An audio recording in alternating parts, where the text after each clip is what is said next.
Hormuz strait में जारी तनाव के बीच दो भारतीय जहाज़ों पर गोलीबारी की घटना ने भारत के लिए स्थिति जटिल कर दी है।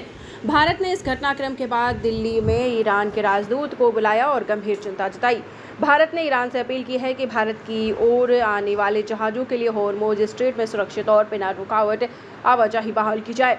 वहीं भारत में ईरान के सुप्रीम लीडर के प्रतिनिधि डॉक्टर अब्दुल मजीद हकीम इलाही ने कहा कि ईरान और भारत का रिश्ता बहुत मजबूत है और मुझे इस घटना के बारे में जानकारी नहीं है। हम उम्मीद करते हैं कि सब ठीक होगा और ये मामला सुलझ जाएगा। सवाल ये उठता है कि होर्मुज स्ट्रेट में भारत के झंडे वाले जहाज़ों पर हमले की स्थिति में भारत के पास क्या विकल्प रहते हैं। आज इसी बात पर चर्चा करेंगे। होर्मुज संकट के बीच अब तक कम से कम 10 भारतीय जहाज़ होर्मुज को पार कर चुके हैं। हालांकि ये जहाज़ रहकर ही होर्मुज से गुजर पाए हैं और इस अहम समुद्री मार्ग पर जहाज़ों की आवाजाही को ईरान ने काफ़ी हद तक रोका हुआ है। वहीं अमेरिका ने भी इस पर नाक बहुत सिकोड़ ली है और राजनीति के तहत ईरान की कार्यवाही के बाद संतुलित और नापी तुली प्रतिक्रिया दी है।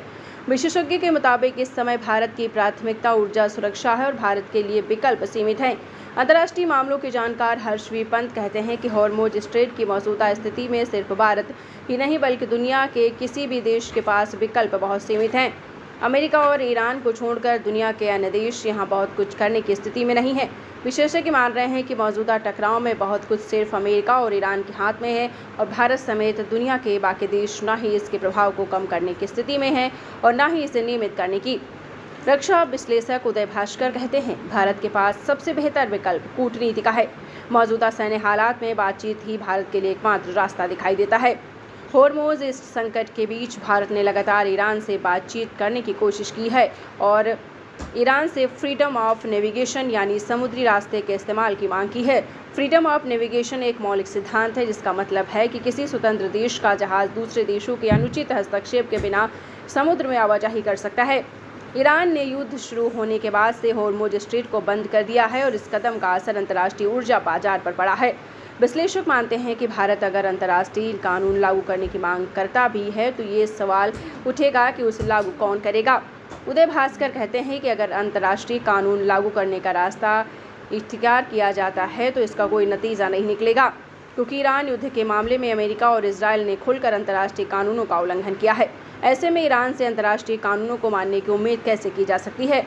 हर्षवी पंत कहते हैं कि जब तक अमेरिका और ईरान इस मसले का समाधान नहीं करेंगे, बाकी देशों के लिए स्थितियां ऐसी ही जटिल बनी रहेंगी। हालांकि उदय भास्कर कहते हैं कि भारत ईरान के साथ कूटनीति को और बढ़ावा देकर भी कुछ न कुछ नतीजे हासिल कर सकता है। वो कहते हैं कि भारत के पास अभी भी बहुत कुछ संभावनाएं हैं। भारत ईरान के साथ द्विपक्षीय वार्ता को बढ़ावा दे सकता है। ब्रिक्स जैसे प्लेटफॉर्म का इस्तेमाल तनाव कम करने के लिए कर सकता है। भारत को कूटनीति के रास्ते पर ही आगे बढ़ना चाहिए। क्या भारत मौजूदा संकट के बीच होर्मुज में भारतीय नौसेना के जहाज़ों को भेज सकता है? विश्लेषकों के मुताबिक इसका सीधा जवाब है नहीं। उदय भास्कर कहते हैं कि सैन्य तरीके से होर्मुज से जहाज़ों को निकालना संभव नहीं है। ये संभावना ज़रूर है कि होर्मुज से बाहर निकलने के बाद भारतीय नौसेना अपनी सुरक्षा में जहाज़ों को लेकर भारत आए। सैन्य विकल्प न सिर्फ बहुत सीमित है बल्कि भारत ज़्यादा जोखिम भरे भी हैं। अगर ऐसा कोई कदम उठाया जाता है तो इसके नकारात्मक नतीजे भी होंगे। वहीं हर्षवी पंत का मानना है कि इस समय होर्मुज में ईरान का जो खोल जितना मजबूत है कि दुनिया के किसी भी नौसेना के लिए उसे तोड़कर बाहर निकलना बहुत मुश्किल है। पढ़ते रहिए fight against criminal daily newspaper.